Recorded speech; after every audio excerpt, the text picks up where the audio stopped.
आज की कहानी। बहुत समय पहले की बात है। किसी राज्य में एक बड़े ही खूंखार डाकू का भय व्याप्त था। उस डाकू का नाम रत्नाकर था।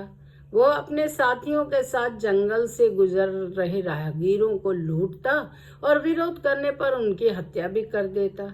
एक बार देवर्षि नारद भी उसी जंगलों से भगवान का जप करते हुए जा रहे थे।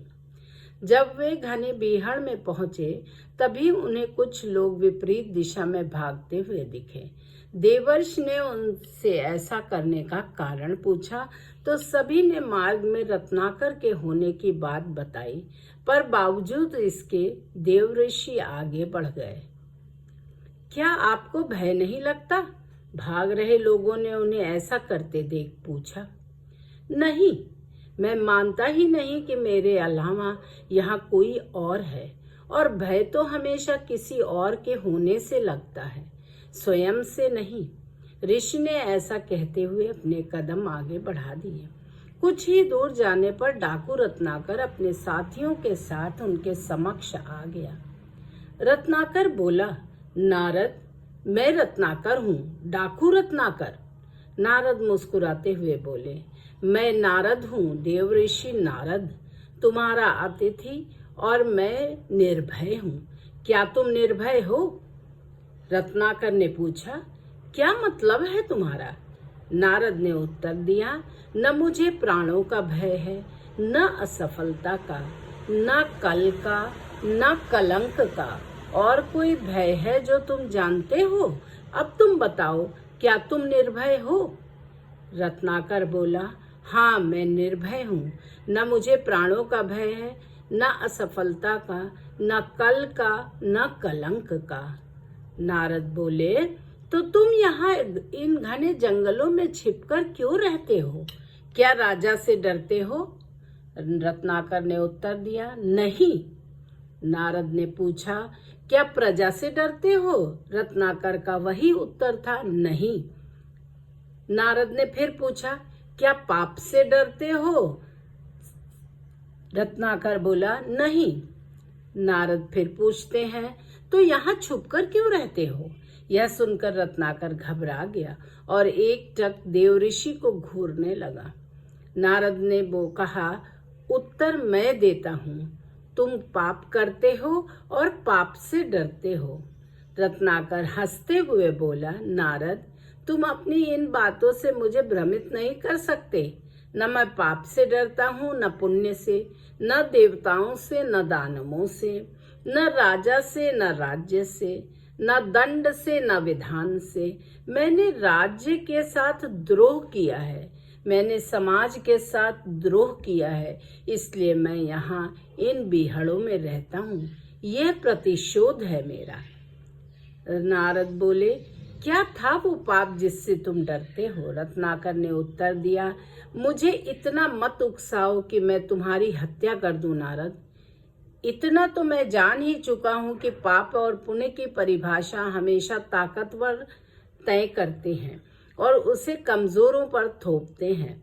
मैंने साम्राज्यों का विस्तार देखा है, हत्या से, बल से, छल से। मैंने वाणिज्य का विस्तार देखा है, कपट से, अनीति से, अधर्म से।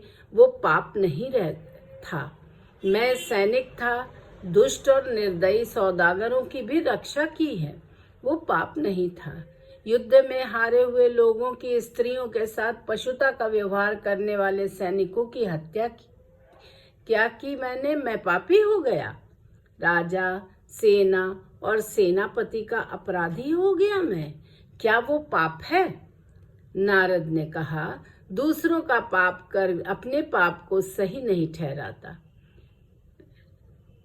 रत्नाकर चीखते हुए बोला, मैं पापी नहीं हूँ। नारद बोले, कौन निर्णय करेगा? वो जो इस यात्रा में तुम्हारे साथ है या नहीं? क्या तुम्हारी पत्नी, तुम्हारा पुत्र इस पाप में तुम्हारे साथ है? रत्नाकर ने कहा, हाँ, वो क्यों नहीं साथ होंगे? मैं जो ये सब करता हूँ उनके सुख के लिए ही तो करता हूँ। तो जो तुम्हारे साथ है उन्हीं को निर्णायक बनाते हैं। जाओ, अपनी पत्नी से, अपने पुत्र से, अपने पिता से, अपने निकट संबंधियों से पूछ कर आओ, जो तुम कर रहे हो क्या वो पाप नहीं है? और क्या वे सब इस पाप में तुम्हारे साथ हैं, इस पाप के भागीदार हैं? रत्नाकर बोला, ठीक है, मैं अभी जाकर लौटता हूँ।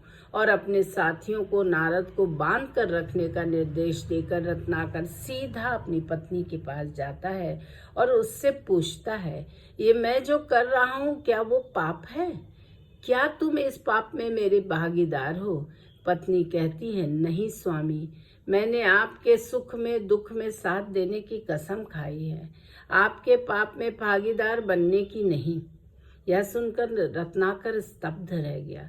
फिर वह अपने अंधे पिता के समक्ष यही प्रश्न दोहराता है, पिताजी, ये जो मैं कर रहा हूँ क्या वो पाप है? क्या आप इस पाप में मेरे भागीदार हैं? पिता बोलते हैं, नहीं पुत्र, ये तो तेरी कमाई है, इसे मैं कैसे बांट सकता हूँ। यह सुनते ही मानो रत्नाकर पर बिजली टूट पड़ी। वह बेहद दुखी हो गया और धीरे धीरे चलते हुए वापस देव ऋषि नारद के पास पहुंच जाता है। नारद बोले, तुम्हारे साथी मुझे अकेला छोड़कर जा चुके हैं रत्नाकर।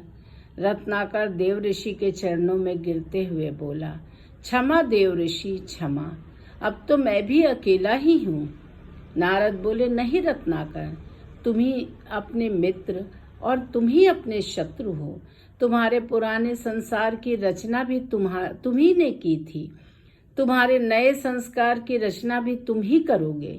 इसलिए उठो और अपने पुरुषार्थ से अपना भविष्य लिखो। राम राम, तुम्हारा पथ सुबह हो। मित्रों, इस घटना के पश्चात डाकू रत्नाकर का जीवन पूरी तरह बदल गया। उसने पाप के मार्ग को त्याग पुण्य के मार्ग को अपनाया और आगे चलकर यही डाकू राम कथा का रचयिता महर्षि वाल्मीकि बना। उपनिषदों से ली गई यह कथा बताती है कि मनुष्य असीम संभावनाओं का स्वामी है। जहाँ एक तरफ वह अपने पुरुषार्थ से राजा बन जाता है, तो वहीं अपने आलस्य से रंक भी। वह अपने विवेक से अपना नाश कर सकता है, तो अपने विवेक से अपना निर्वाण भी। यानी हम सब अपने आप में महाशक्तिशाली हैं, पर हम में से ज़्यादातर लोग पूरे जीवन काल में अपनी असीम शक्तियों का एक छोटा सा हिस्सा ही प्रयोग नहीं कर पाते। क्यों ना हम भी डाकू रत्नाकर की तरह सामान्यता को त्याग कर उत्कृष्टता की ओर बढ़ें। धन्यवाद।